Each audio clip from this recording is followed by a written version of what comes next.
अगर आप कोई ट्रांजैक्शन कर रहे हैं, चाहे वो प्रॉपर्टी का हो या कोई भी ऐसा ट्रांजैक्शन हो जिसमें कुछ टेक्निकलिटीज है, कुछ टर्म्स एंड कंडीशन है जो इमीडिएट नहीं हो रहा है, जिसमें आगे भी कुछ काम करना है और उसमें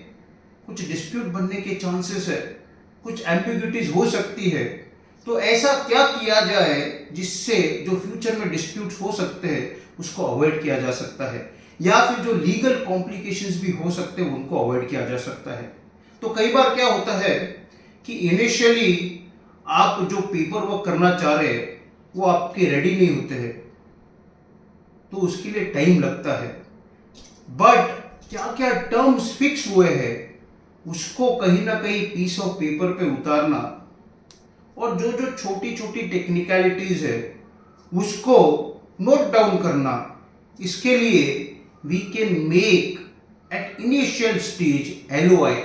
that is letter of understanding. एक सिंपल पीस ऑफ पेपर पे आप ये LOI बना सकते हैं जहां पे क्या ट्रांजैक्शन है, कौन पार्टीज है, उनमें क्या टर्म्स फिक्स हुए हैं और जो छोटी छोटी टेक्निकलिटीज है उसको हम उसमें लिख सकते हैं। साथ ही साथ अगर ये ट्रांजैक्शन में कुछ डिस्प्यूट बने तो क्या होगा, क्या टाइम पीरियड होगा, इसका एग्जिट क्लॉज क्या होगा, अगर टाइम पे काम नहीं हुआ तो क्या होगा, ये जो है वो एक वन लाइनर में भी कम से कम हम लिखे तो बाद में बहुत सारा जो डिस्प्यूट हो सकता है, जो लीगल कॉम्प्लिकेशंस हो सकता है वो कहीं ना कहीं बच सकता है, कम हो सकता है। फॉर एन एग्जाम्पल कि अगर हम कोई ऑफिस परचेस कर रहे हैं, टेक एन एग्जाम्पल कि आप किसी से ऑफिस परचेस कर रहे हैं और आप लोग डील में बैठ गए, आपने बहुत नेगोशिएशंस किए, डिस्कशंस किए और आपका डील फिक्स हो गया और आपने उनको टोकन दे दिया, पर ये सब ओरल हो गया है और आपका पीस ऑफ पेपर पे कहीं पे कुछ नहीं है, तो बाद में अरे वो ऑफिस में फर्नीचर जो है उसका क्या, ऑफिस का कितने टाइम में ट्रांजैक्शन करना है, अगर सोसाइटी का ट्रांसफर फी लगेगा तो वो कौन भरेगा, ये जो छोटी छोटी टेक्निकलिटीज है उसमें कहीं ना कहीं डिस्प्यूट हो सकता है। इसलिए उसी टाइम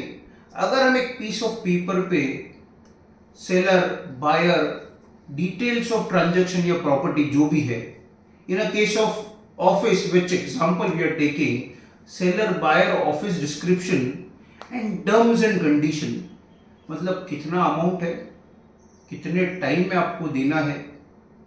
सेलर की ड्यूटीज क्या है, टाइटल क्लियर करना, सब पेपर देना, लोन के लिए जो जरूरत है वो देना, सोसाइटी से NOC लाना, जो ड्यूज है वो क्लियर करना, प्रॉपर्टी के रिलेटेड जो भी पेपर्स है वो प्रोवाइड करना, बायर की ड्यूटी क्या है तो टाइम पे पेमेंट करना, और बायर की ड्यूटीज क्या हो सकती है कि स्टैम्प ड्यूटी भरना, रजिस्ट्रेशन फी भरना, टैक्सेस अगर लगेंगे तो वो कौन भरेगा, अगर ऑफिस में फर्नीचर है तो वो कौन रखेगा, अगर सोसाइटी का ट्रांसफर फी लग रहा है तो वो कौन भरेगा, और टाइम पे ट्रांजैक्शन न हो तो क्या क्या कोई एग्जिट क्लॉज है, कोई टर्मिनेशन क्लॉज है, अगर ये clarity on piece of paper कम से कम हो जाए तो बाद में बहुत सारा डिस्प्यूट जो है वो कहीं ना कहीं कम हो सकता है और बच भी सकता है। क्योंकि हमने बहुत बार देखा है, being in a legal field and representing many client across lot of spectrums, we have seen कि कोई कोई छोटी छोटी बात पर डिस्प्यूट बनता है और वो बहुत बड़ा हो जाता है, फिर कोर्ट में जाता है, सालों साल लटका रहता है, ये भी नुकसान में वो भी नुकसान में, बेसिकली दोनों पार्टी नुकसान में, एंड दे आर फाइटिंग और वो प्रॉपर्टी पड़ी रह गई है। तो ये जो सिनारियो है उसका अगर हमें कहीं ना कहीं उससे बचना है तो एट द इनिशियल स्टेज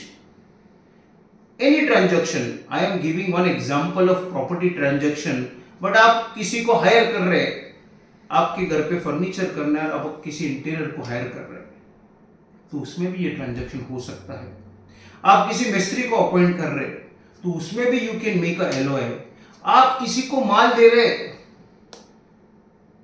और आपका वो कंटिन्यूस माल जाने वाला है, over the period of time कुछ देर से पैसा आने वाला है, तो उसमें भी you can have a LOI कि आपको कब तक देना है, अगर माल में कुछ डिफेक्ट हो तो उसका क्या होगा, क्या डिफेक्ट हम कंसिडर करेंगे, क्या नहीं करेंगे.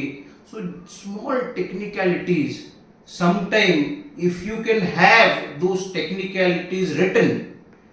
and the solution to that written on a piece of paper, that is called LOI, letter of understanding, then that can save lot of time, money and dispute and stress. Therefore,